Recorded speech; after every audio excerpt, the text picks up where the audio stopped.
We are all gathered and accounted for. Can we please stand for prayer, which Councillor Gleeson will lead us in? Almighty God, we acknowledge that we have a responsibility to look after your creation, especially this region we call Barcaldine Regional Council. We are also conscious that our decisions are going to affect deeply the lives, land and property of the people we have come here to serve. Remind us to exercise respect for each of our fellow councillors, staff and for the people of our region. Help us in the meeting to act wisely, justly and intelligently in all our deliberations. Thank you, Lord, for the privilege of both leading and serving and assisting us to do this well. Amen. Councillors, it's unfortunate this month we have a significant number of condolences.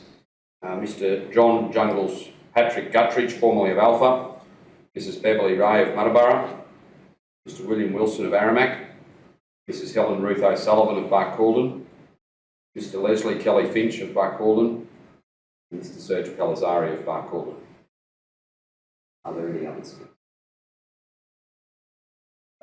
Mr Mayor, there was John Casamatas.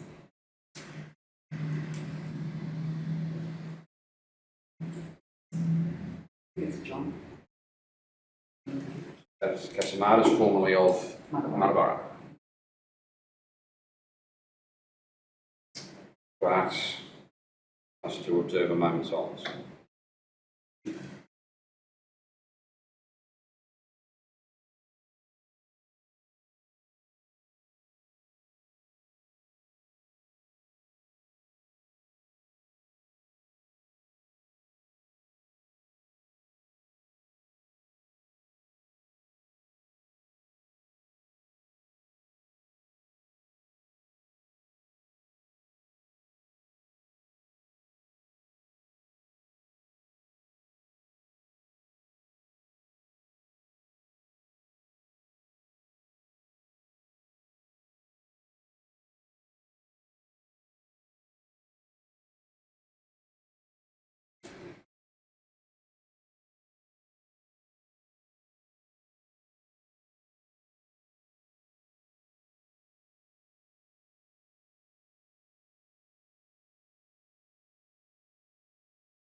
Thank you.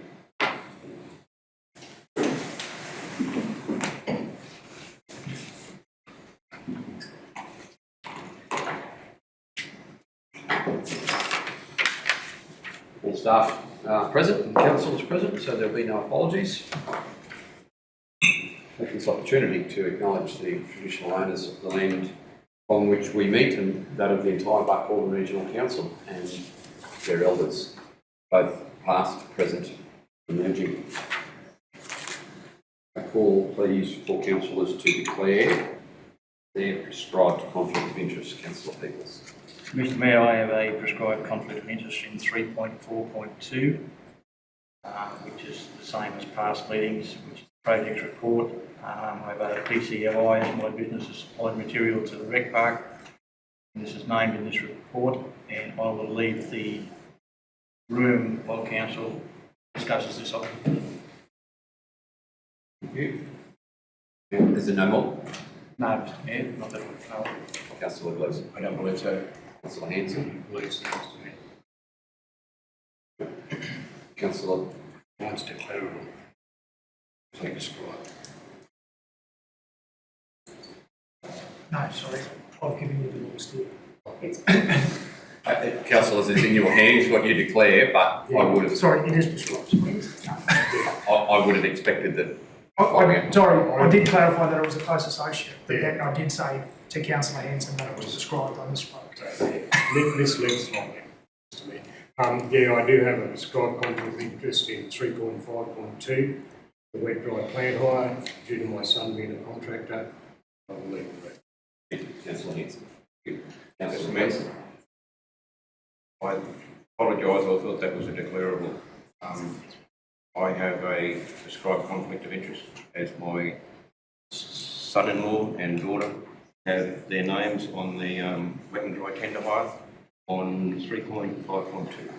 Thank you, Councillor Gleeson. So both Hanson and Gleeson, PCOI 352, Councillor Peoples 342 to date. Mr Mayor, I inform the meeting that I've described conflict of interest in the following matters. 3.2.2, the road conditions. As a close associate of mine, Michael Orman Transport, as my employer, is currently contracted to do works in that area and on some of those roads mentioned. And also 3.5.2, the wet and dry hire of plant and equipment for vendor panel. As my close associate, Michael Orman Transport, my employer, is listed as a vendor. Thank you. Councillor Clark. I don't believe so, Mr. Mayor. Thank you. Councillor Rogers. No, I don't believe so. Thank you. Means I have a quorum still for wet, light, dry plant hire, unless, of course, I now call for councillor present to ask or outline whether any other councillor present, in their opinion, may have overlooked a prescribed conflict of interest. There being none, I now call for declarations of declarable conflicts of interest, please. Councillor Pickles. Mr Mayor, I don't believe I have any. Councillor Gleeson. Councillor Hanson. I don't believe so, Mr. Councillor Arthur. No, Mr Mayor.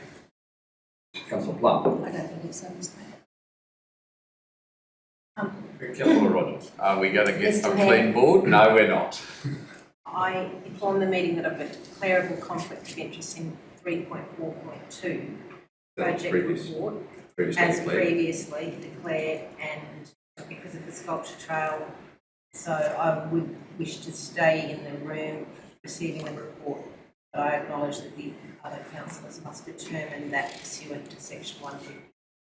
I also just want to query 3.2.2, there's no real mention of what roads, but the sculpture trail is in that area.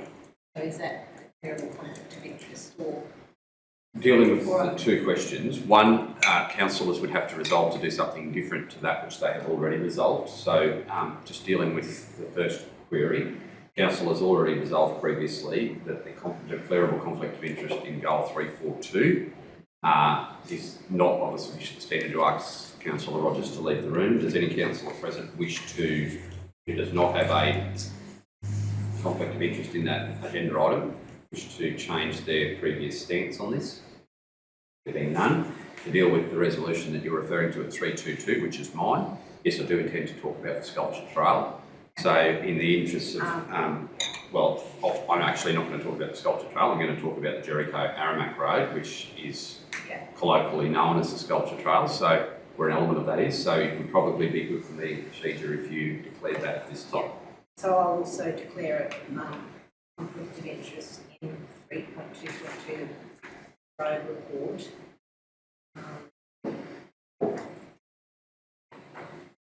Probably should be. I don't know. It's a little bit of a difficult one, councillors. I firmly have previously been of the opinion that receiving an information report, as we are in item 342 about project progress and mentions an upgrade to that road, is of not sufficient standard that the conflict of interest that might be evident from Councillor Rogers would preclude her from being part of it. I do intend to talk at some length about the quality of the existing road and its maintenance, which could in a way impact on individuals' capacity to tour the sculpture trail.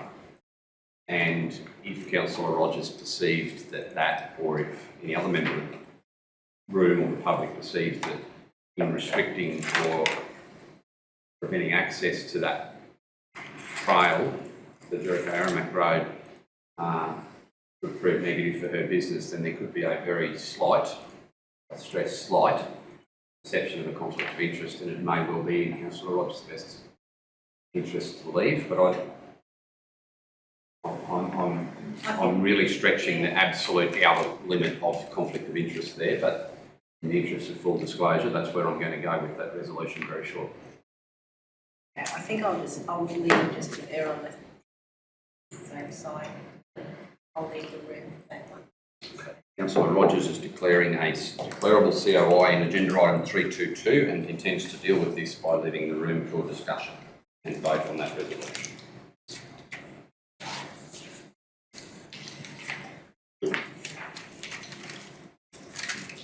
Does any councillor present believe that any other, sorry. I wish to declare, as I sorry, not declare because I've already declared this. I just wish to point out for the benefit of councillors in case it's been overlooked, my previous declaration of a declared conflict of interest in agenda item 3310, with which you at the time dealt councillors with allowing me to remain in the room for the debate and the discussion. That is the Queensland Beef Corridors project. But I'm in your hands. I'll give you the opportunity now should you wish to make an alternative assessment of my ability to participate. Well, I'll call for anyone who wishes to change that assessment. Okay, so the current declared position will remain. Councillor Gleeson, did you declare on that one as well? I believe I did. Does anyone present wish to ask change Councillor Gleeson's right to stay in the meeting on that one? Okay, so our existing declarable COIs stand for three, that is Councillor Gleeson and Dillon on 3310.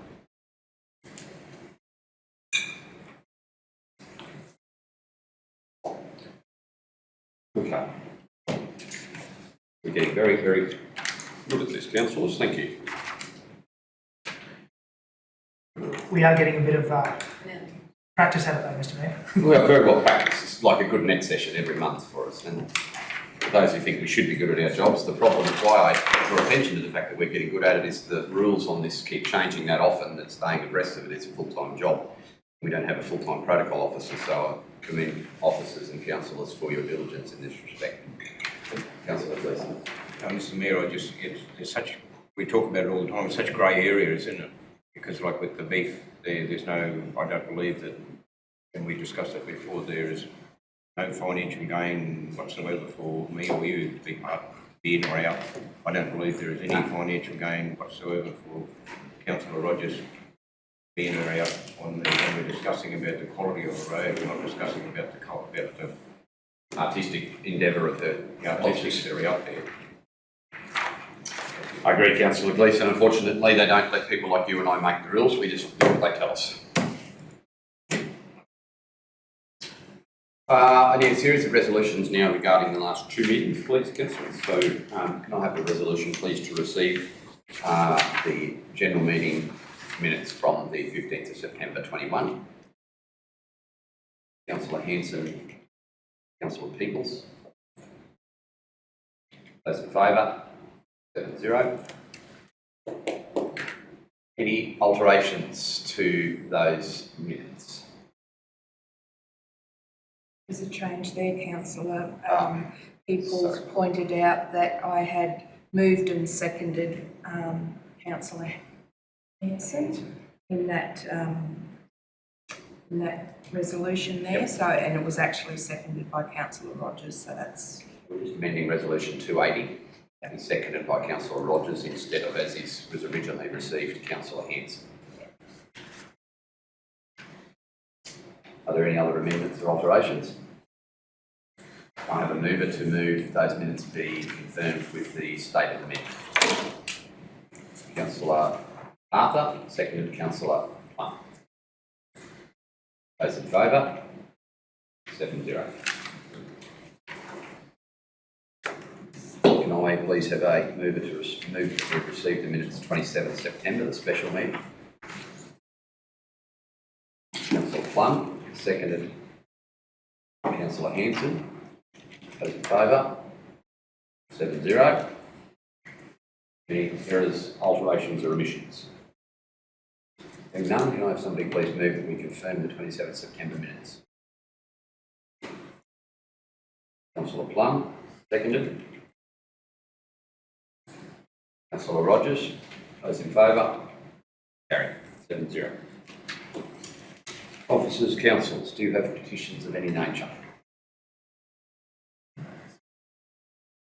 No petitions. There are no confidential reports. We now move to information report 321. Can I have somebody move that you received my report? Councillor Peoples, seconded councillor Gleeson. Those in favour?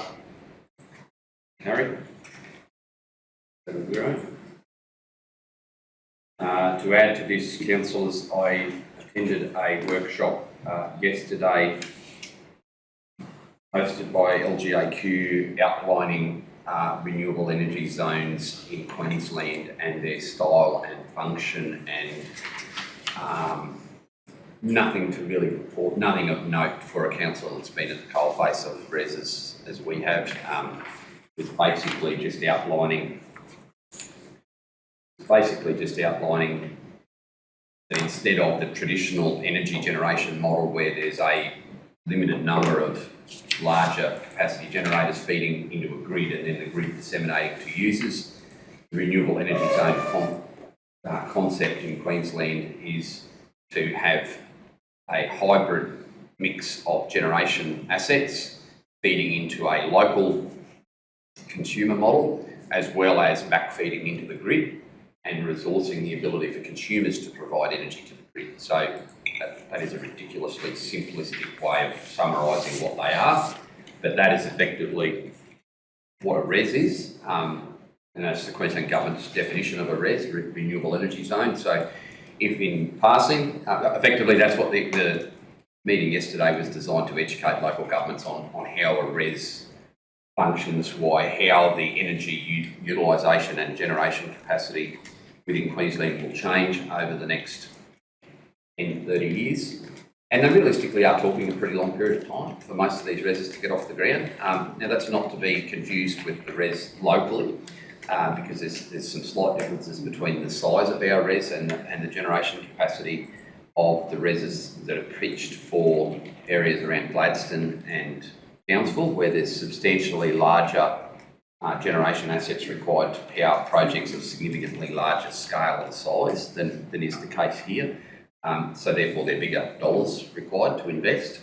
So I'm not trying to sound alarmist that the project here may take 10 years. It may take 10 years to see fruition, but not on the basis of what I saw yesterday. But essentially the Queensland Government's energy outlook for the next little while around wherever they can create these RESs is to use a hybrid model of energy generating assets to power both domestic power consumption and manufacturing. It was a relatively informative session. I thank the LGAQ for putting it on and hosting it. It was very simplistic almost in the approach, but that's, I guess, what's required to have a basic fundamental understanding of the project. You see the first dot point there is meetings. There have been several of them with Rapid and different offshoots of Rapid. The CEO and our finance officer are part of the working group for the review of sustainability. And I politely requested, because of the very sensitive political nature of that exact piece of work, to be an observer so that I could have a more informed view of the work up to whatever position that group of Rapid councils lands on, and the CEO of Rapid graciously agreed to that. So I will just form a watching brief on that to inform our politics of what may land on that. But Buck Orban has very generously put his hand up to do a substantial amount of the work on that between ourselves, myself observing and the acting CEO and finance officer. There's been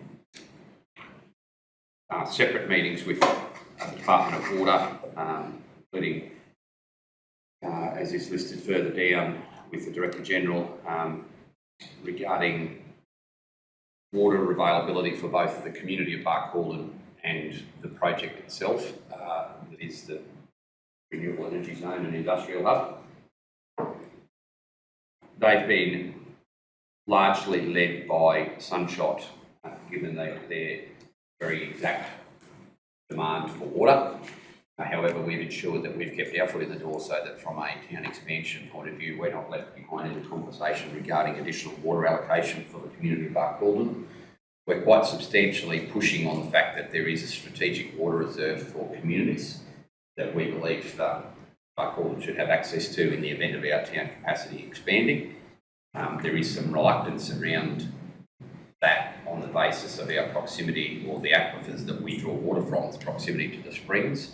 and the Gabora's plan, which is the Great Artesian Basin operational, the master plan for water utilisation out of the Great Artesian Basin. It's taken me 6 months to remember the acronyms, and I can't remember what it stands for, but effectively it governs the rules about water uptake from the GAB. We have quite strongly represented that we believe the science around the springs water levels is dated, and there's a need for further investigation, which we may be able to see secured through the work Dr. Lucy Redding, who some of you have met with, and her team at QUT are undertaking about baseline analysis for water in this area. And there's also been serious conversations with that department on utilising flowing bores currently that are capped and increasing. At the moment, the base minimum plan in that the base minimum rules in Gabora is for 30% of the allocation once capped is really returned to the landowner. We're making some representations on behalf of the proponents or helping to support the proponents' case to have a higher offtake, given that at the moment 100% of that's just running down flat. So there should be a legitimate reason for industry as positive as this. So that's what those meetings refer to. I've had some conversations with the Australian Works Heritage Centre CEO over joint submissions on tourism initiatives that are still very immature at this stage. The acting CEO and I undertook a review with a strategic review of Central West Health. That's very much in its infancy, and there is further surveying to be done about what health delivery in this area will look like over the coming decade.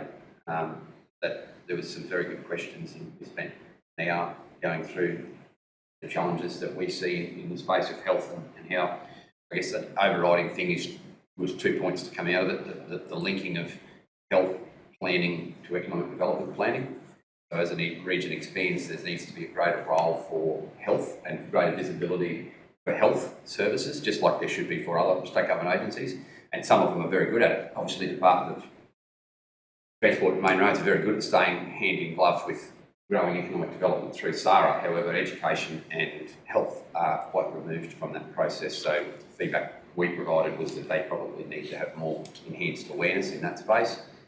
And I did make a point that may be referenced publicly, that the tyranny of distance in between a lot of our rural properties and hospitals or our facilities from each other it has the same impact on clinical treatment as ramping does in a major metropolitan city hospital.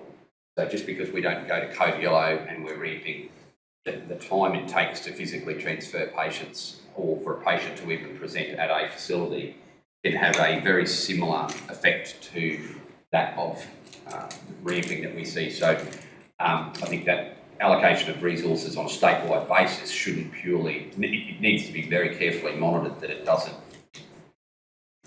simply follow where it would be there's a perception of demand on the basis of ramping, given that a lot of our residents are several hours from hospital, or some of our smaller facilities are several hours drive from our larger facilities in Buckhorn and Longreach. So that was the crux, I think, Brett, of the conversation.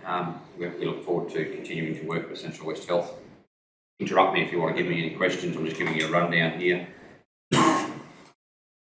I'll leave the dot point regarding road conditions to the next agenda item, given the councillors' conflicts of interest.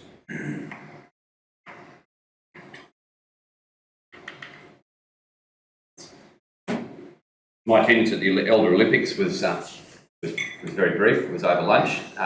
Councillor Arthur graciously stepped in as I had a very important rapid board meeting that morning and couldn't get out of it at very short notice, even though both were long-standing diary entries. I couldn't dodge it. So Councillor Arthur opened it in my absence. Do you have a report? I failed miserably as a participant, Mr Mayor. Right. Was beaten on many accounts. Yes. Very good. But it was, look, modest attendance would be the polite way to describe it. But from all the accounts that I received over lunch with the acting CEO, they all enjoyed their time there, and they still have quite a few games to play after lunch. And I've seen the latest report from 60s and Betters was pretty positive, so that was good. And The art exhibition, I think some of you may have had the privilege of seeing already. It's it's very, very good. It's a standard, a very high standard. So very good. That's about all I have. If anyone has any questions. Did it put you all to sleep, or you weren't that interested in the first place? I'm not sure which it was. I agree with you on the art exhibition. Had a look this morning and I thought there was some very... All the councillors in the room to comment on the art exhibition. That's the only one I didn't think you talked about. Thank you, Councillor. Okay. I was very impressed with the Angus beast. I thought it was my pick of the gallery. Is he a councillor for Barcaldine or New England? Sorry? Are you a councillor for Barcaldine or New England? No, I thought it was well done, Mr Mayor. Let's go before we have an art critic. Thank you, 322.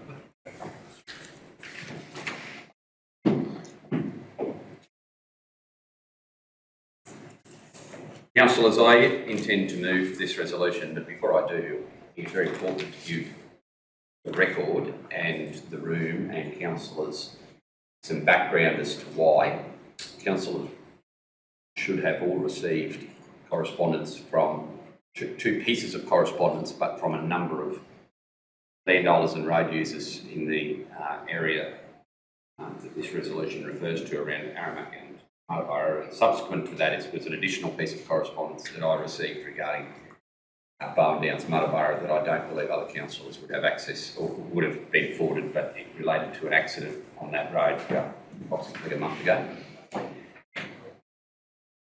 It was following that accident that I had a lengthy conversation to the CEO, acting CEO, and the Director of Works around what needs to be done, especially with respect to a very topical court case in local government at the moment, and that is Gundawindi Tate, which directly resulted from the inability of local governments to correctly sign and warn of a dangerous area. Now, the reason Gundawindi Tate has been made topical in local government circles is because the particular road in question was a state-owned asset.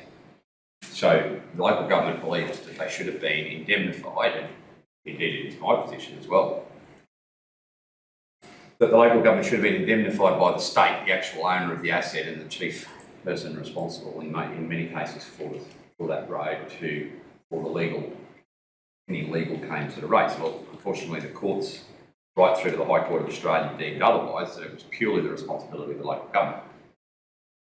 So what was becoming obvious to me through my own inspection of roads, both state-controlled roads in our area and local government roads in our area, was the intermittent levels of service that are being maintained from one boundary to the other, and in a lot of cases, running surfaces that are actually of quite a high standard, with pieces, very small areas, as was the case on Bowen Downs, Maryborough, very small areas that become dangerous very quickly.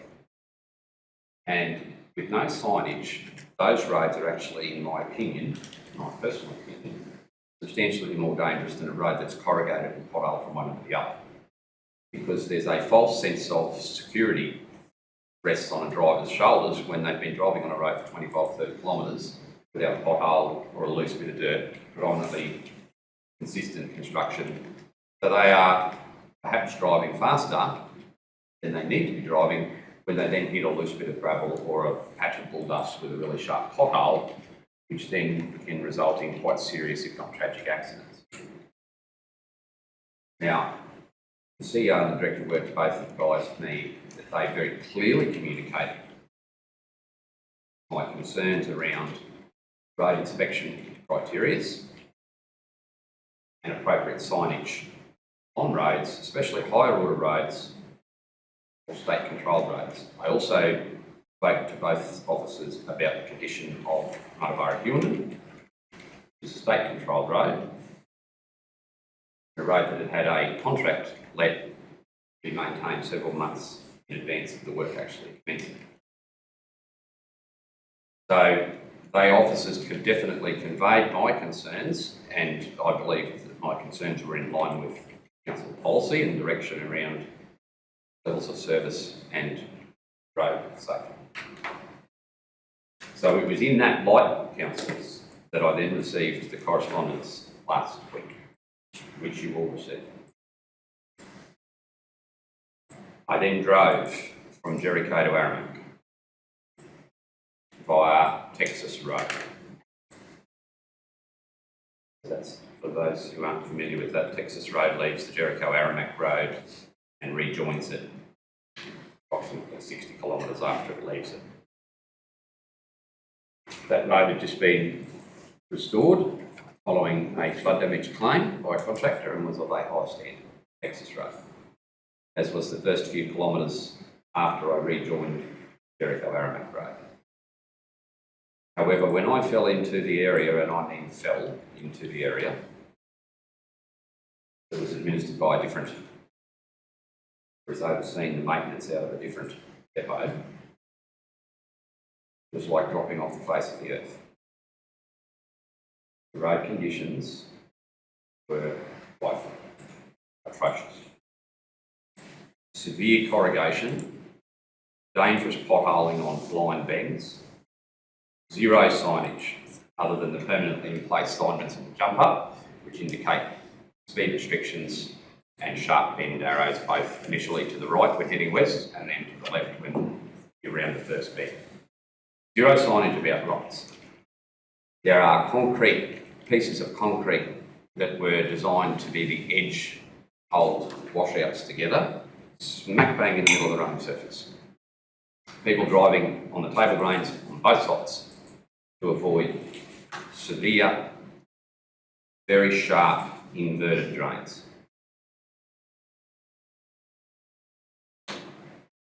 This road we call Jericho-Aramac Road is also colloquially known as Sculpture Trail and is promoted very intensively by Council and a number of tourism organisations as a must-see location in central Western Queensland.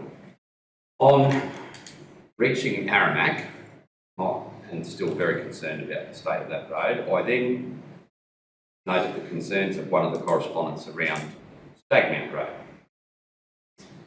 So I drove north on Stagmount Road to the intersection of Reedy Creek Road and then west and eventually back onto the, coming in through Barham Downs and back onto the Muttaburra Aramac Road.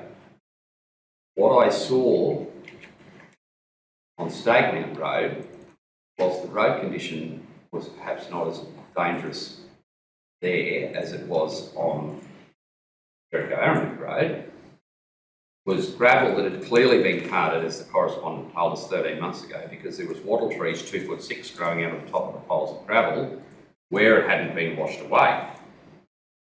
There was at least 4 creek crossings, or gullies, there weren't creeks, no creeks there, gullies that crossed that road that had gravel dumped in it prior to September 2020 that is now located in some cases up to 100 metres downstream.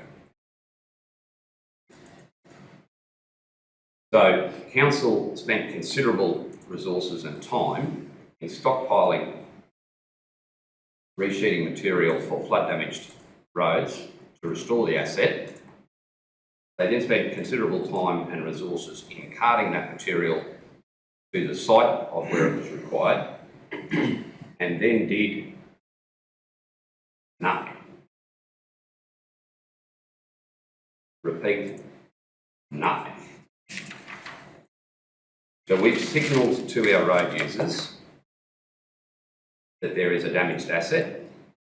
We've provided them the confidence that it's going to be restored and then done nothing. We've promoted a road, I'll finish my tour. Possibly the most dangerous of all the roads I travelled last week was from the intersection of Stagmount Reedy Creek Road to Reedy Creek itself.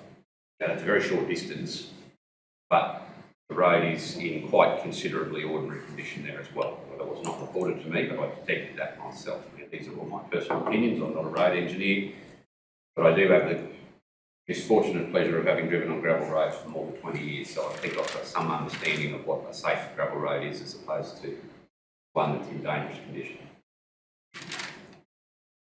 The fact notwithstanding my ability to critically assess a safe or unsafe road with a piece of paper. What I can clearly see is whether a road has been graded or not. Whether there is a sign there warning you of a dangerous road condition. Now, signs are not a panacea to fix all problems, but they can temporarily alleviate two things: an immediate safety concern for a road user who is not familiar with the road, and they can provide some confidence to our ratepayers and road users who use the road that we have undertaken a condition assessment, realise there's a problem, we have a resourcing issue, we're aware of the problem and we'll get to it when we can. Other than carting gravel onto the Stagment road, which is also not signed, no barrier boards in evidence. So you've got, in some cases, gravel pellets that high, and other off the table, in other cases that high, right in the wheel drain, this far outside the running track.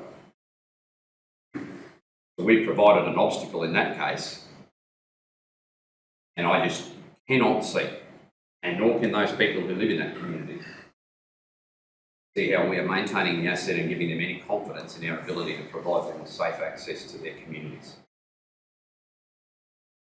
We have provided millions and millions and millions of dollars, not only in flood damage restoration, but in Shire Road maintenance, in wages and in planning. If what we have provided is not enough, then Council had an obligation to provide us with a report to say they needed more. In my 6 years, nearly, on Council, I have never once had a submission come in front of me as a councillor or mayor asking for more money to fix an emergent road safety concern on a rural road. It either gets fixed through some other means or it stays in the condition that I saw on Tuesday last week. If, however, it is a resourcing concern, if there is concern about overwork due to external contracts, then this resolution is going to provide some very clear advice to us within a month of what additional resources we need to drastically and urgently seek to secure. We are promoting a Shire road, in the case of Jericho Aramac, to the broader public to traverse, both for their own enjoyment and for the financial benefit of tourism-related ventures in our area. However, in doing so, we're doing it to the detriment of our own existing ratepayers and residents if we do not choose to maintain that road.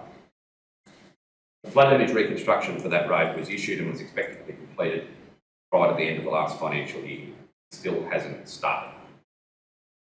It is scheduled to commence, I'm advised by officers, on the 1st of November, or in the first week in November, I should say. And the delay from March till then, I cannot understand. However, it is what it is.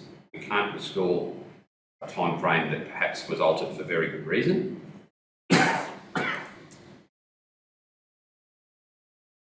We have a responsibility to the people who put the money in the bank account at the Barcaldine Regional Council to ensure that that money is spent wisely and directly on the areas where it is required and not wasted. We also have a very clear responsibility to protect and maintain Council's asset base. That includes town halls, footpaths and rural roads. The single biggest contributor to those assets are those rural roads. And in the area that I specifically reference in my motion here, it is my personal opinion that that is not being done. So I now speak to the resolution and address each point. Whilst Council will acknowledge if this passes to those people, I will apologise for my role in not making sure that this had been rectified earlier. And I will also apologise to the other residents of this region for not ensuring that your assets were being maintained to a suitable asset standard. With or without a formal asset plan, without a formal asset management plan. Mark 1 eyeball can tell me very clearly that we have allowed a substantial asset of council to degrade. Should this resolution pass, items C and D will clearly allow for a roadmap, pardon the pun, out of the hole, pardon the pun, both intentional, that we find ourselves in with asset management maintenance in the Muttaburra and Aramac areas, especially with respect to rural road asset maintenance. It's important, though, that residents everywhere realise that change will take time. However, we need to ensure that the most critical safety concerns of those roads, and I've inspected but 3 of 7, can be rectified in as short an order as possible, notwithstanding the other workforce pressures that council finds itself under. With that, I'll move the motion, call for a seconder, and then any further debate. Second, Councillor Gleeson. I now call for debate. Or comments. Mr Mayor, I'll make a comment. For councillors, I travelled the Stagmount Road and the Reedy Creek Road with the Mayor, and probably the biggest disappointment to me was the gravel that was along the side of the road that's been sitting there for at least 13 months. One of the ratepayers out that way told us that some of it's been there a lot longer than 13 months, and it's sat there. Some of it blown away, some of it washed away, and we've done nothing with it. But that's just a total waste of money for that asset. It's not been put on the road. But I thank the Mayor for coming and having a look through all those roads. I thank him for the commitment he's making here. And Vlad, probably for your information, those roads that the Mayor travelled, are pretty ordinary. But I think the Ilfracombe road is worse than all. And some of those, the point Sean made, the point the Mayor made, about the where you get a level of complacency because you're driving on a good patch of road and then all of a sudden there's a hole that you're hitting too quick. There's several of those on the Ilfracombe road. So, the roads that the Mayor has mentioned need a lot of work, but so does Ilfracombe, so please have a look at it too. Thanks, Mr Mayor. Councillor Gleeson, seconded. Do you have any comments? Mr Mayor, no, I 100% agree with what you're saying and the motion. There is a problem, there has been a problem, there is a problem, and we've got to get to the bottom of it and fix it. It's our job. It's our job to get this done and get it done properly. Councillor Hanson. Yes, Mr Mayor, it's just a thought, is it a possibility of maybe looking at a specialised crew that actually looks up those roads on a basis, council crew, grader, roller, water truck, that does all those roads as a regular job. There is a lot of roads in that area, and I'm pretty sure we can utilise a crew to maintain those roads on a daily basis. I would expect things like that, Councillor Hanson, what the CEO would be considering when addressing item D of the resolution. So what we need to do on an annual basis to ensure that we don't see a return to this short of when there's a disaster. So we'll probably receive the CEO's report in December and then analyse, assess the recommendations and put yours in that report.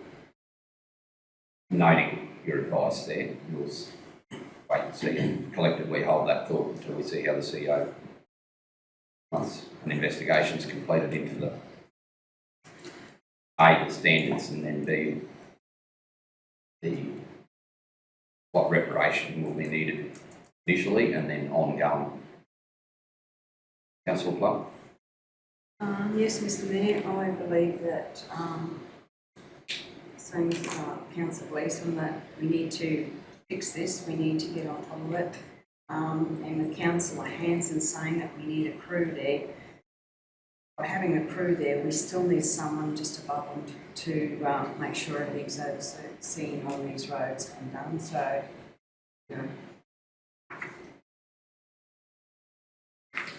we need to. Councillor, you'll note that everything here is a direct reference to the CEO, because that is where our legislative framework insists that we direct our focus.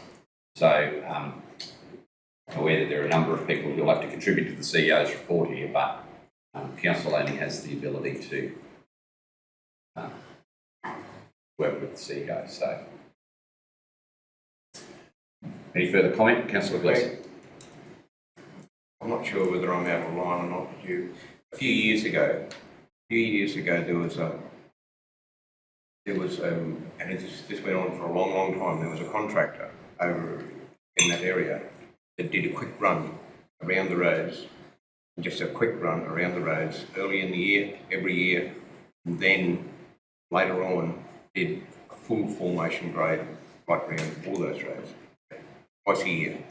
It was a quick run to do them all, and then a long, slow run to completing. I don't believe that the Shire had gone broke doing that, and everybody had access to the roads.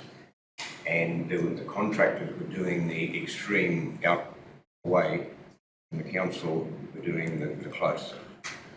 Having council workers, having council drive for an hour, hour and a half every morning out to a machine, starting at smogo time and then leaving out there at 2 o'clock. There's no way to fix this thing. I once again hope, Councillor Gleeson, that those sort of concerns operationally are what the CEO reports back as options. This initial resolution is calling the matter to a head, and then we see options come back from the CEO that we then have to find the resources to match.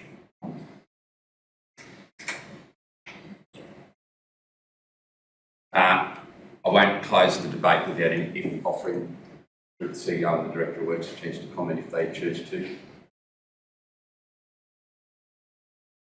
Nothing from the CEO? Mr Mayor, oh, sorry. yeah, obviously we've had a long conversation about this, and I think I'll just wait till we get the report, except I have instructed the acting city works supervisor in Haramac to make sure those roads are signposted. Through you, Mayor. I did go for a trial as well, probably a couple of weeks before, well, a week before myself. And I do agree with statements. There are ways of counter-reacting that. But as Brett said, I'll give you my feel on the lay of the land through that and through the CEO. But there is an issue there. And I think it's just my gut feeling is just being let go and not council on earlier. All right. Is there any further commentary before I put the resolution to the vote? In the interest of, I'm going to let this resolution was cleared by in code that they've missed item D. They changed request to direct in item C, but overlooked it in D. So can we change that to council directs instead of council request? I had more soft language. Legally correct language is directs, so it is now directs. Those in favour? Carried. 5-0. Can we return Councillors Rogers and Hart?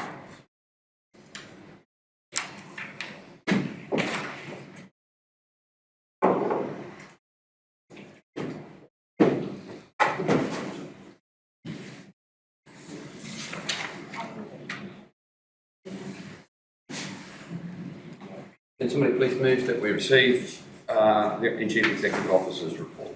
Councillor Gleeson, Councillor Peters. Those in favour? 7-0.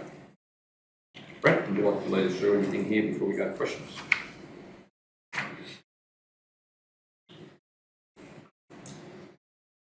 Mr Mayor, we've progressed the corporate risk register and cost of services review, so They will be presented to Council on the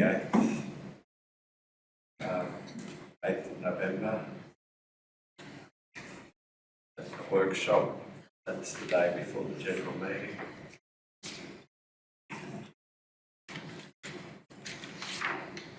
In terms of the audit of the financial statements, that process is still continuing, and we may have to extend that deadline. Just waiting from a correspondence from the auditors.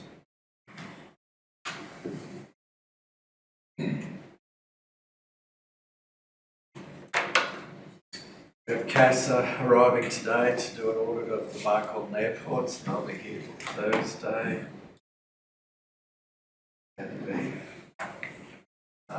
pretty intense by the sound of it. 2 days. How long did it take at Brisbane?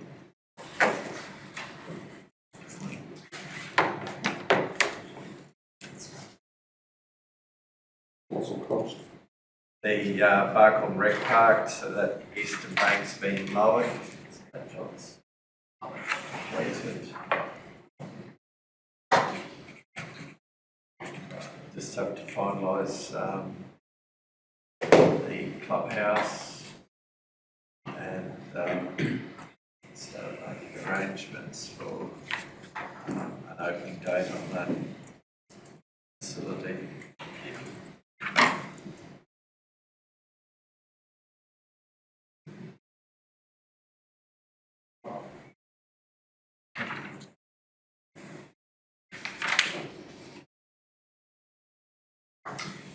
Councillors, as Brett's looking here, you'll note Maryborough to be a trial site. Asked the CEO to work through the technicalities of that. I volunteered Maryborough for that. It's essentially a phone system for when phones go down. 2 weeks ago, Maryborough went to code yellow because they lost the whole town, but obviously so did they lose phone access. So they had limited ability to be able to respond in the event of a disaster. Thankfully, code yellow wasn't maintained for very long. It was actually restored not long after they advised us of that. But they are one of 2 communities in Rapid that have been identified in an annual audit of the whole state as a community a fancy name for it, communities that lose contact with the outside world effectively. So they qualified for access to this. It's going to come at a bit of a cost.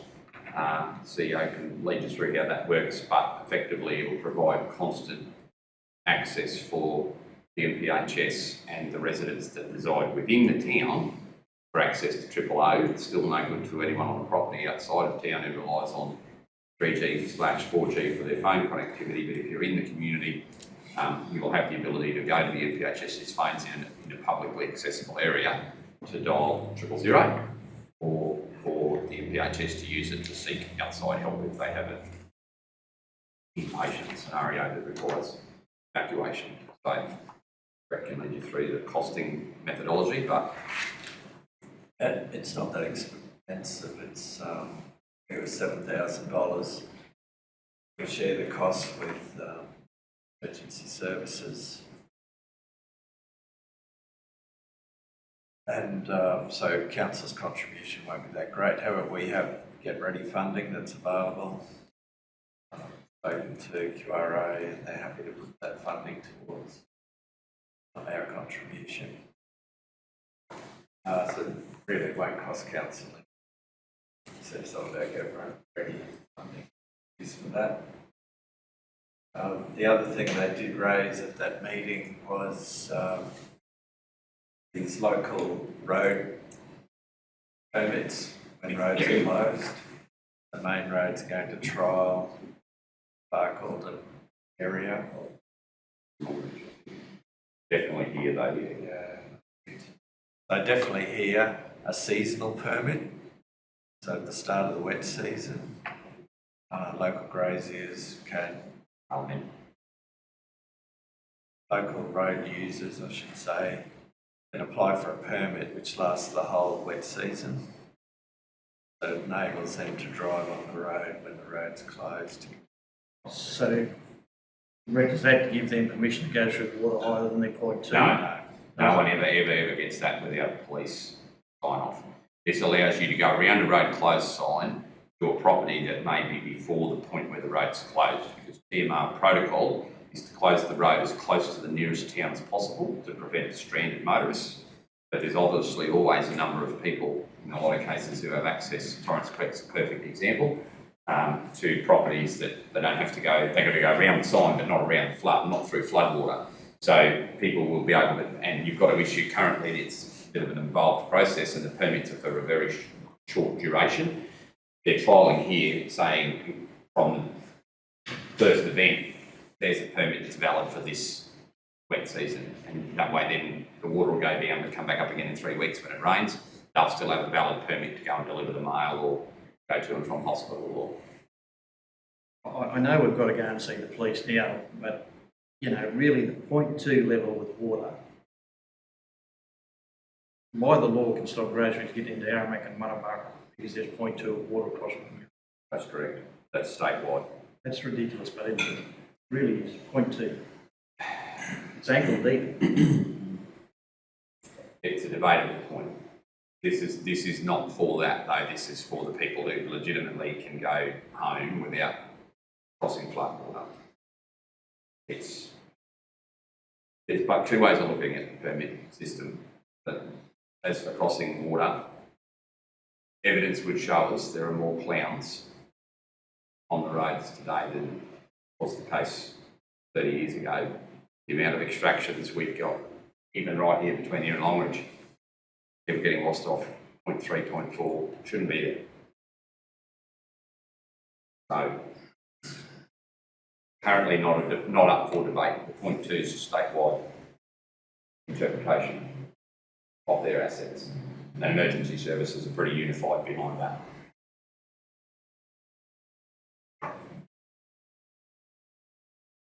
So once TMR issues that form or document, make sure it gets out to all our local land holders. Through you, Mr. Mayor, we have 3 councillors who require something like that. You need Said before, yeah. Councillors. Every time the Lagoon Creek comes up, I break the rules because I go around the sign. You know. But because we've got to put a sign here because Aramac Creek's open. Yeah, so David, we can't I think everybody across here. There'll be a number. It's just ridiculous. Like in Alfred, like I know you're talking about the Mayor, Councillor Hanson. The Alfred Clermont Road, the first place it can get shut, past my turn off, you can't know where the water can cut the road. That you can't get around, you know, like this. But yeah, the first place that there's a genuine roadblock is the Valley End River, and it's 72 kilometres from Alpha, but that road close sign has to go right at the washdown pad. So everybody that lives between that washdown pad and the Valley End River needs to seek a permit. Yeah, so it's referring to yourself as they close it. The Lagoon Creek and Longridge, but most times it's not closed. Water not across the road up the river. So I'm going to go around road closed to actually go home. That's right. It's only 1.5 k up the road. If the Alice cuts the Landsborough, the Capricorn, well, yes, the Landsborough too, but no, I meant the Capricorn, sorry. Everyone from the Capricorn to town, which has happened within the last decade. So this permitting system will make it a little bit easier for them. Instead of having to seek multiples, they'll just be able to get one.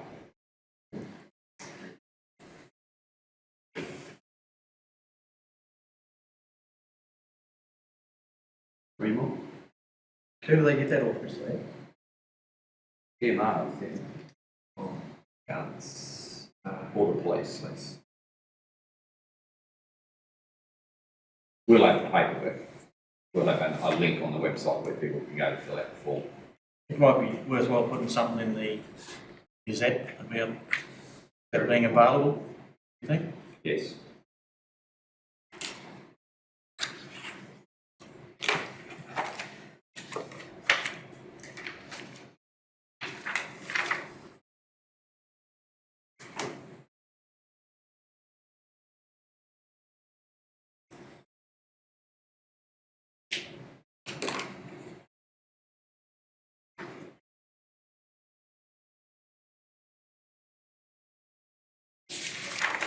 All three of us have taken a note and watch us all forget it. Councillor Gleeson, we've just paused the meeting. I'm sorry, Debbie, you won't forget anything. You'll only be the CEO and I. Councillor Gleeson. I just wanted to ask ask a question at the Barkey Red meeting with the TMR regarding licensing requirements for the Barkey Red. Somewhere I saw that the Barkey Red's going to be opening and there's signs getting erected and all that sort of stuff, and at this point in time we still don't know who's allowed to ride on it. I want to know what we're up to. Yeah, so we met with an officer from TMR, the Director of Licensing. He's offered some advice, so we now have to go back and I suppose write the rules in accordance with his advice, and then he will check it. So we can't. I don't believe there's anywhere. He doesn't believe there's anywhere where the minister has made a rule that it's not a road, that these town commons are not a road, so that's not an option for us. So what we need to do is have an access point which says this is the trail, and if you're on this trail, it's a separate part of the common. So we just need to get that wording right. And it only needs to be at the entrance of the trail where the trail starts, so signage says this is the trail and this is a, I can't think of the words, but it's almost like an exclusive area separate from the common. And that will help to overcome that licensing problem. So we just need to rewrite that, get that wording right, and we can proceed. So at the moment, our town commons throughout the region are roads, effectively are roads. You do require a licence for a registered bike to be riding on, registered vehicle driving on.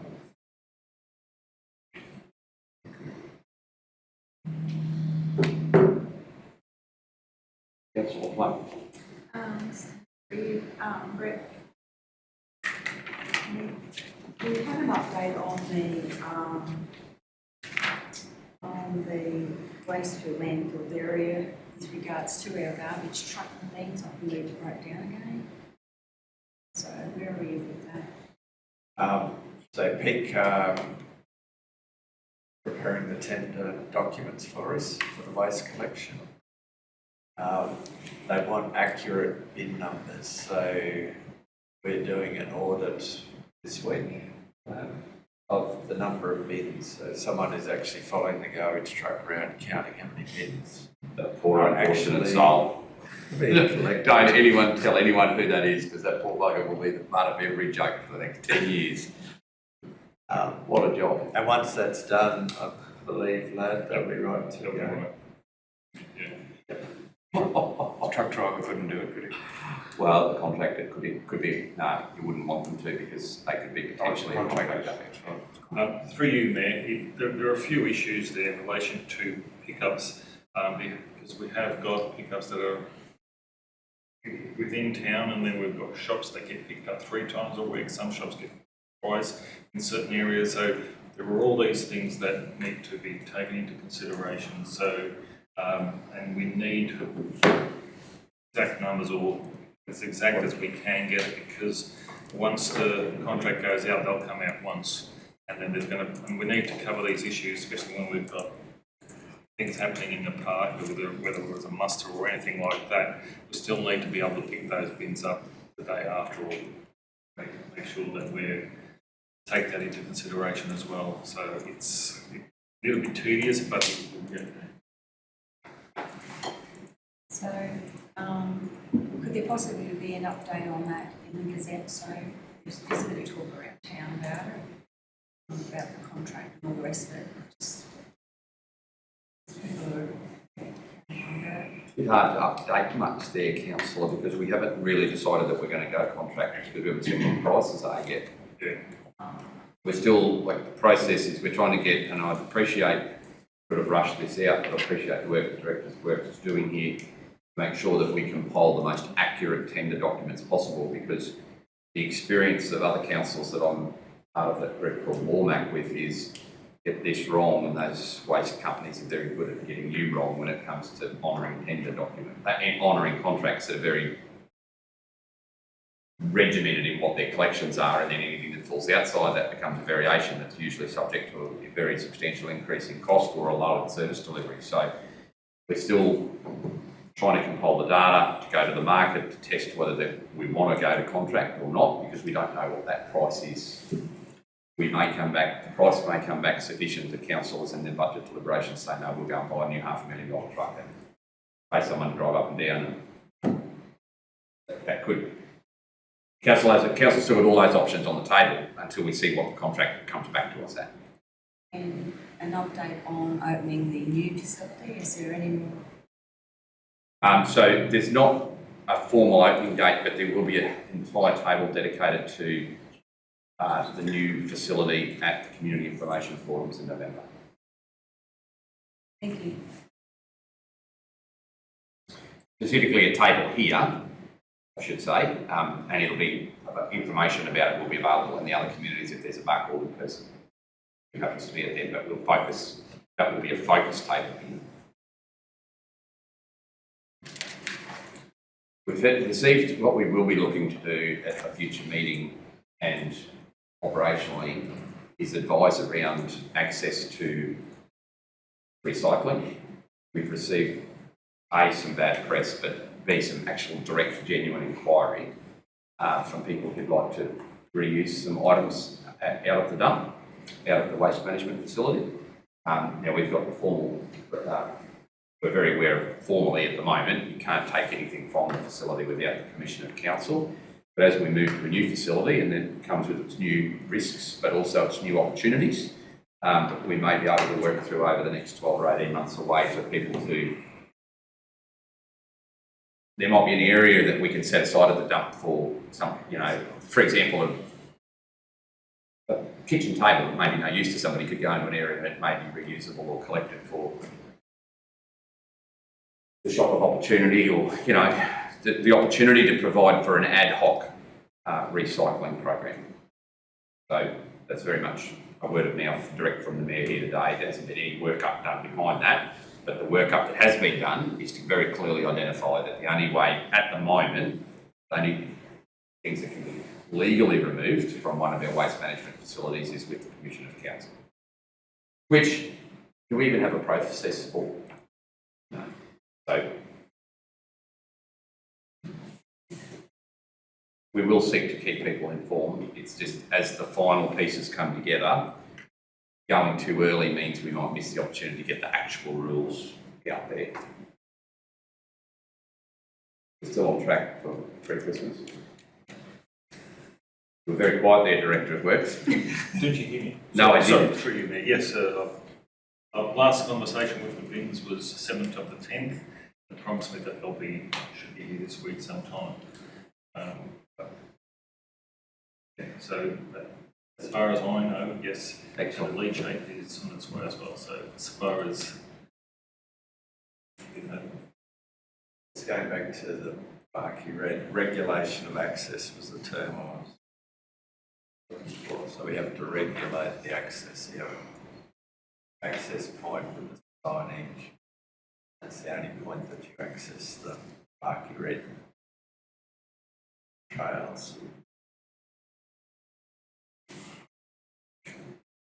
And that can be by unlicensed, right? operators if it's signed accordingly.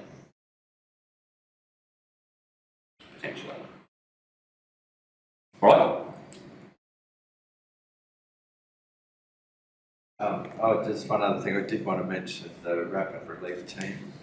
That was a fantastic event.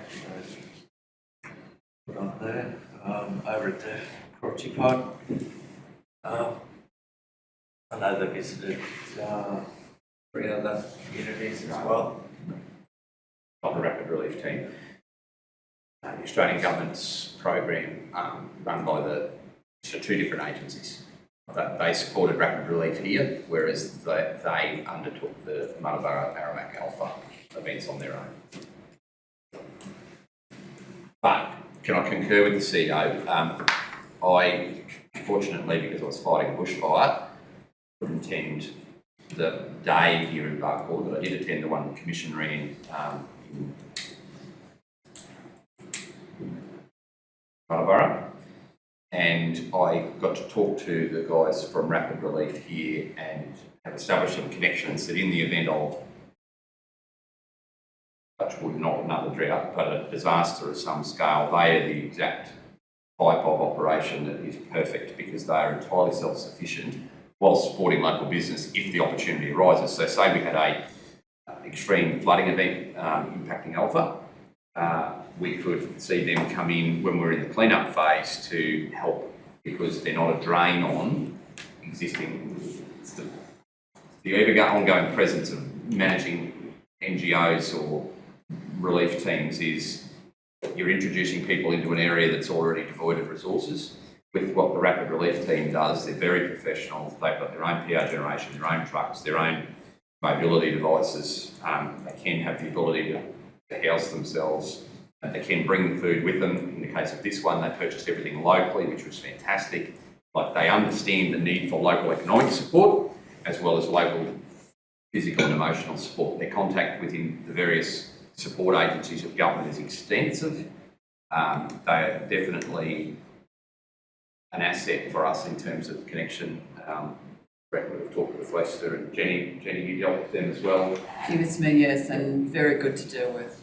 Extremely thorough, very thorough, very detailed. They're their walkthroughs, but they've got very professional presentation. Couldn't be more impressed with what they put together. And talking to a number of people, obviously it's a confidential service, but a number of people who attended it came and spoke to me about the very real assistance that they gleaned from the various support agencies that were there, and in terms of both financial support, but also business advisory, the health support, mental health support.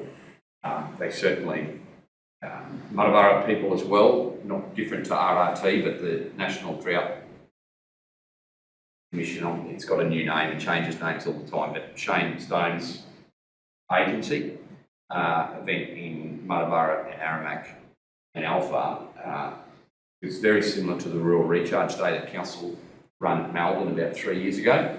And there are a number of people in those communities who've been able to access some assistance and support that they weren't aware of prior to the events. So they weren't massive numbers, there was 15, 16, 18 turn up, but they were targeted at the people who needed it and they were there and got it. So thank you to both the Commission and Desperate for identifying RRT.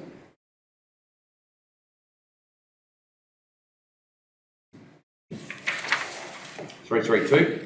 Somebody move that we receive the information correspondence. Councillor Plum, second, and Councillor Rogers. Those in favour, 7-0. Okay, we'll just go through these. Letter of thanks from the Odell family. Councillor Plum.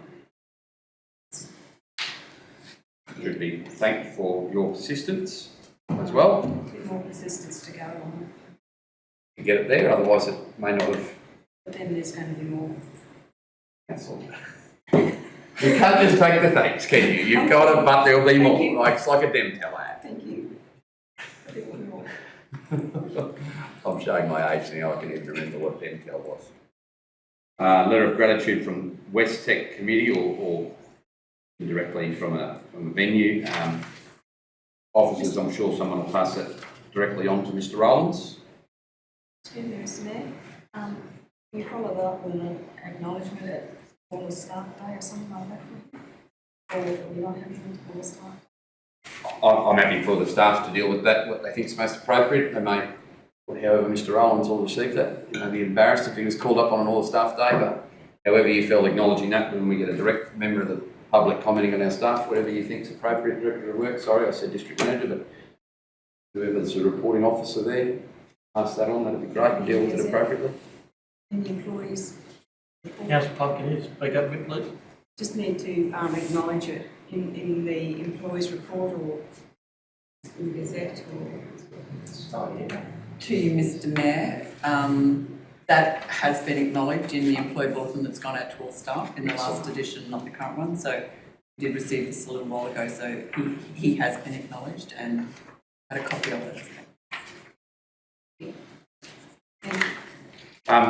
The letter from Ian Lyons, can we just make sure, Paula, that this doesn't fall off our agenda when we're talking budget stuff or economic development opportunity? There's some quite practical suggestions in there that may or may not be exercised or possible, but good things. And we've heard similar suggestions previously, so well done.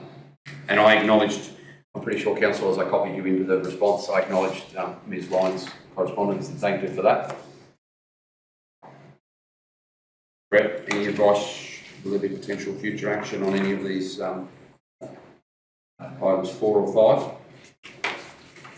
5? Well, one is non-claimant application. Yep, seeking to extinguish no title. So it's for information only, really.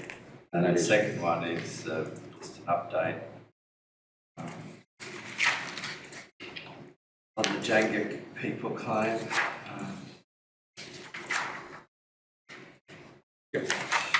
Item 6, letter from the Grants Commission, feedback on the methodology review. So that's basically saying thank you for our submission. It doesn't solve anything. Rapid board meeting communique speaks for itself, and is several pages of our agenda that you can then move to one side once you get past it. Letter from Cura regarding the funding arrangements. That is, Mr Mayor, just reading the fine print in that one is about receiving the money 30% up front. The possibility that that will change by my reading of that letter. I reckon if you've got to give us 100% up front or none of it. None of it would be possibly better, or all of it. We give it all, then we're just going to give back what we don't use, which I can understand them not wanting to do. Conversely, we just do the work and pay for it as we do it. Makes it, accounting-wise, a way simpler process than receiving a percentage of the reconstructed assets value up front. From a depreciation point of view, from somebody. Anyway, there'll be a decision made by others. Letter from TMR regarding the fast charging station. Brett, have you had a chance yet to identify the location, or are they still going to seek to do that with us? I'm still waiting for actually I've received an email today about that. Asking for contacts with that. So that's in progress. Good. Rural aid, well known across a lot of our area. Rural aid are the team that are currently leading the redevelopment of Alpha, is that correct? That's correct, Mr Mayor. There's some information there. Councillors, a lot of this feels like heavy information stuff. Probably my suggestion, and I'm very, obviously we agenda it for 2 reasons. One, we have to, and 2, so that you have access to it. There's a lot of information there if you're talking to somebody. Help steer them into it, you know.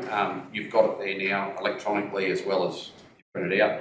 There's some links there, phone numbers and so forth. It seems like a lot, but even the stuff from Rapid, if you take the politics out of it, there's some stuff there that's very relevant through rescue to what they do. And if someone's looking for a job, I know the reverse of that. There's been a number of people contact me over the last 6 months trying to get employees. I put them in touch with Rescue. 3 of the 4 people that have rang have been able to source an employee through that. So that's what I felt. It feels heavy, It's not necessarily decision-related material for you. You're receiving it in an open meeting, which means it's public documents, and use it as your own reference when you get contacted by stakeholders in the community. You've got a pretty big Refidex of information there. I don't know, up to you either sort out your own internal filing capacity, but if you've got it, then you don't need to ring somebody. By all means ring me or Brad or any of the district managers, but for assistance with it. But that's the sort of reason why this degree of what looks like relatively granular promotional material is agended. It's so that we can resource you to resource your community. And anyone who reads our agendas has access to the same information. Need release regarding the future drought funding. I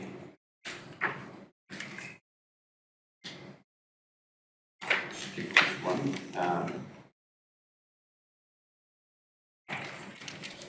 But same thing. Any business entrepreneurial people who may look to be interested in doing or undertaking works, there's links there. They've still got a period of time, about a month, to submit. So 15th of November.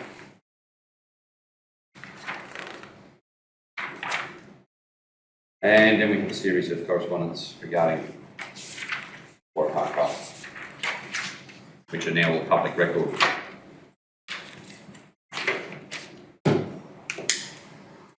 Questions? Ask somebody move that we receive the planning and development report. Or one who's not here? No. Councillor Plum? Councillor Arthur? Those in favour? 7-0. Brett, comments before I open for questions?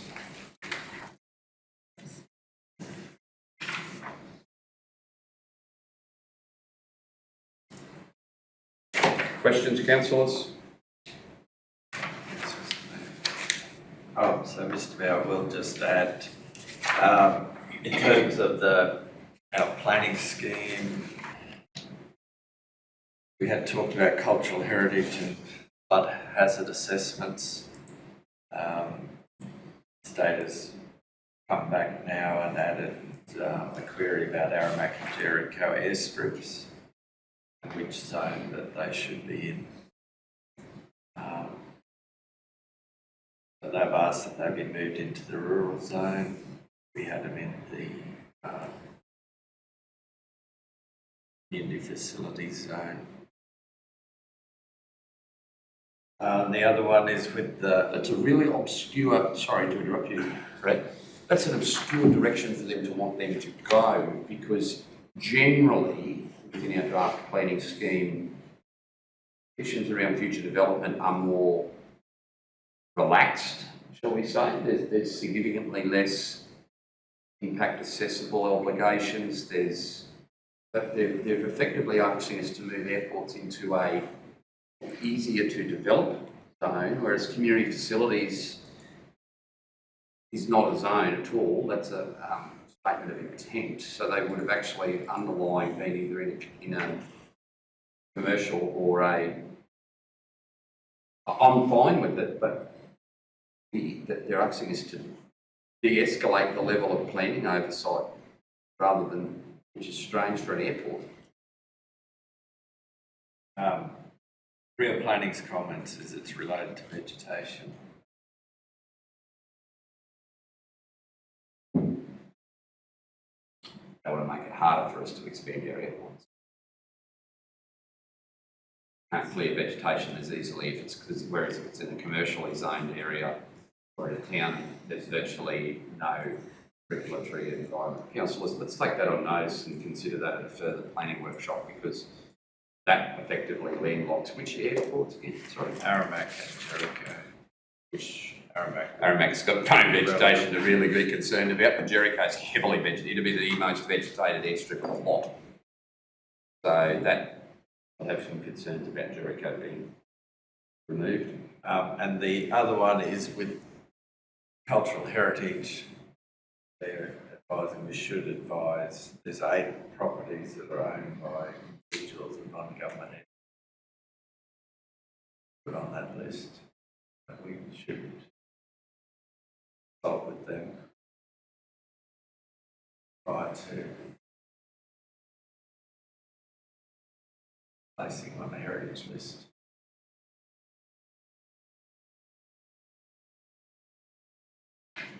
We have no problem with that, it's transparent. Mr Mayor, can I ask, Brent, 1.2, can you just give me a bit of a layman's explanation there, what's happened there, please?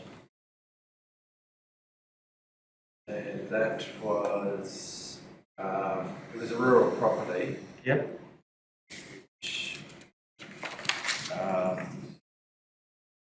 Between here and Aramac. And they changed the boundaries. So I don't know if they've sold to two different people. I believe there's a sale of property. And it's 2 parcels of land, and they've just adjusted the boundary between the 2 of them. They've moved the cadastral boundaries to match the physical boundary. Right. Town Bristol, is that what we're talking Yes, council. about? Nobody's to know. Just looking at lot 12, lot 13, I didn't know, I was just guessing.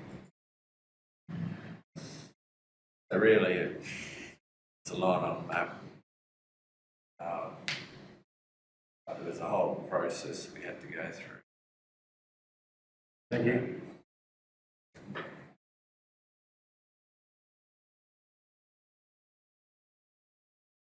All planning reports. Through you, Mr Mayor, just the flood hazard stuff where it talks to updated flood information for Alpha. Yeah, that's the stuff we've been contesting with them for a while. The level that they put up the hill. Where they say floods and where we know floods are 2 different things. So we've engaged flood engineers that did Barkey for the rec park to do the same study for Alpha.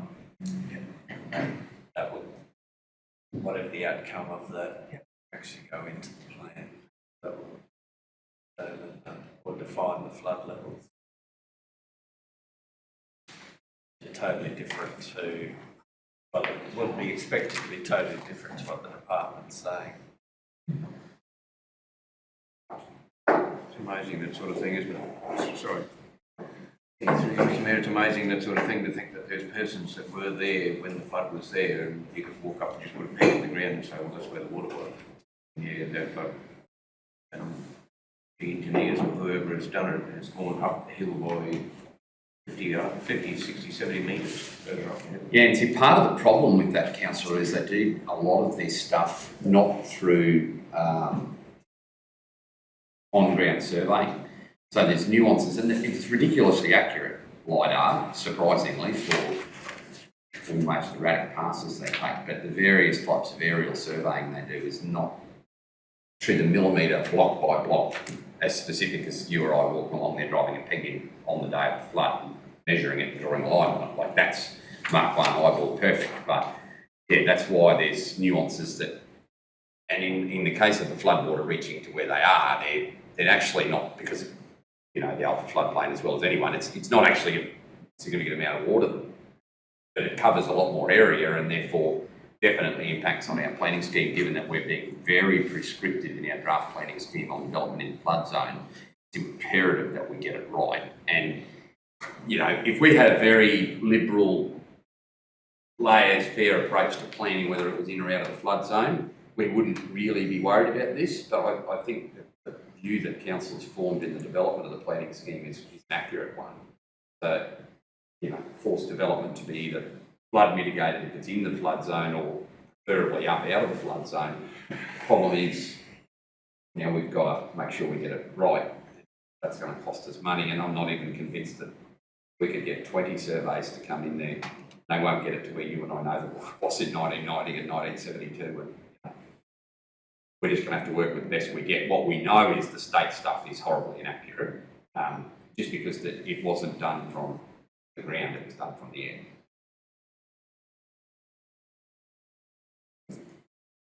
Any further questions? I'll somebody move the Economic Development Report 334. Excuse me, Mr Mayor. Councillor Peoples, which one are you on? No, I just might declare I see that rec park's here too. Very much information. So you're comfortable that, If you want to declare it, I'm happy for you to stay because there's. Yeah, I'm happy for you to stay if you want to declare it. I'll declare it, yeah. I move that Councillor Peoples remains in the room for the purpose of discussion of agenda item 334. Second to Councillor Gleeson. Debate. There being none, I'll put it to the vote. Those in favour? 6-0. 334. Can I have somebody move that report, please? Be received. Councillor Gleeson. Second to Councillor Plum. Those in favour? 7-0.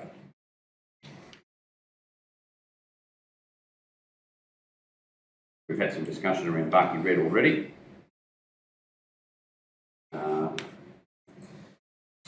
Yeah, a bit of the Brez stuff, bit of media getting around.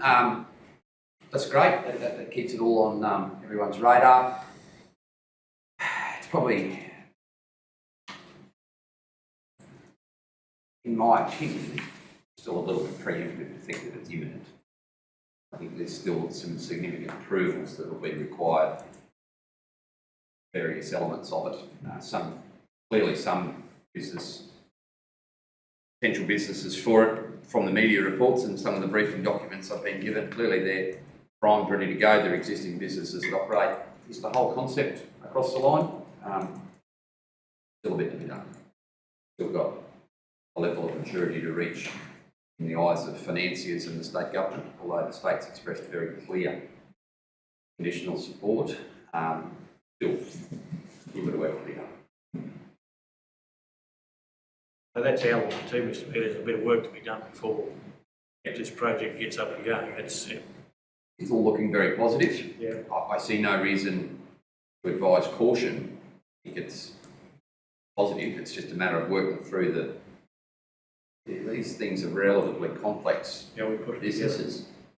How we put it together, but how the businesses themselves, there's a massive degree of complexity between the inter-business relationships here that have got nothing to do with council or even Sunshine in some ways. It's up to how the businesses offtake arrangements work, and I'm very optimistic, but I urge caution about any conversations around inevitability. I think there's a degree of work still to be undertaken to satisfy a number of regulators around and financiers.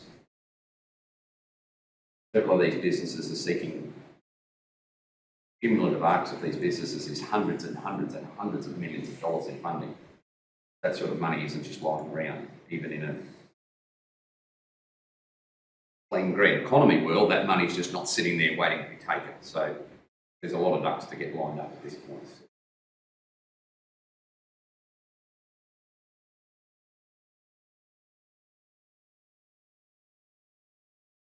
Work's progressing, as we've heard in other conversations, at the rec park. We're very keen to get an open date prior to council's shutdown. That will depend on point 3 and the operational plan. Is there will be presented at the October council meeting? It clearly won't be. We'll seek community feedback on that operational plan at our community forums and then look to adopt that in November. And if we adopt it with the intention to amend areas that might not be yet just operate, if we're comfortable that it protects us, we can change your operating hours, for example, at some point down the track, but we need to get that plan in place before we put a boat in the water or here behind a vote. Any more questions? There being none, the time being 10:17, we will break for morning.